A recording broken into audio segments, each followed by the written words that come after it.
সেপ্টেম্বরে দেশের সার্বিক মূল্যস্ফীতি বেড়ে দাঁড়িয়েছে ৮.৩৬%, যা আগস্টে ছিল ৮.২৯%। তথ্য দিয়েছে বাংলাদেশ পরিসংখ্যান ব্যুরো BBS। এই সামান্য বৃদ্ধিই দেখাচ্ছে মূল্যস্ফীতি এখনও উচ্চমাত্রায় স্থায়ীভাবে আটকে আছে। মূলত খাদ্য বহির্ভূত পণ্যের দাম বাড়াই এই ঊর্ধ্বগতির কারণ। সেপ্টেম্বরে এ খাতে মূল্যস্ফীতি বেড়ে হয়েছে ৮.৯৮%, আর খাদ্যপণ্য দাঁড়িয়েছে ৭.৬৪%।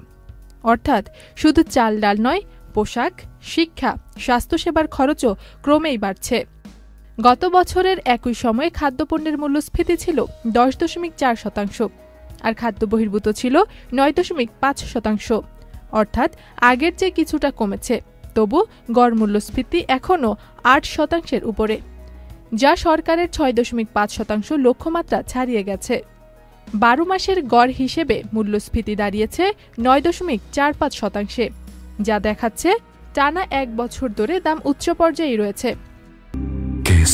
শেকড় থেকে শিখরে। অর্থনীতিবিদ ডক্টর জাহিদ হোসেন বলেন, মূল্যস্ফীতি এখন এক ধরনের কঠিন অবস্থায় আছে। এক মাস সামান্য বাড়ে, পরের মাস কমে, কিন্তু সবসময় ৮% উপরে থাকে। তার মতে এটি নিয়ন্ত্রণে রাখতে বিনিময় হার বা টাকার মান বড় ভূমিকা রাখতে পারে।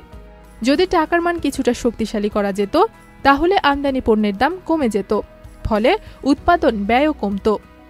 কিন্তু বাংলাদেশ ব্যাংক রপ্তানি ও রেমিটেন্স সুরক্ষার জন্য বিনিময় হার স্থির রেখেছে এবং রিজার্ভ বাড়াতে ডলার কিনছে।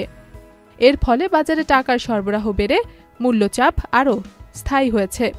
অর্থনীতিবিদদের মতে মূল্যস্ফীতি এখন কেবল বাজার নয়, বরং নীতিগত ভারসাম্যের বিষয়।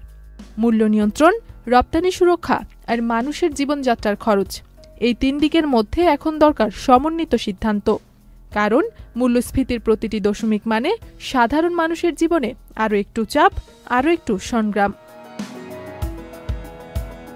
ইথিলা কবির প্রমা, চ্যানেল আই।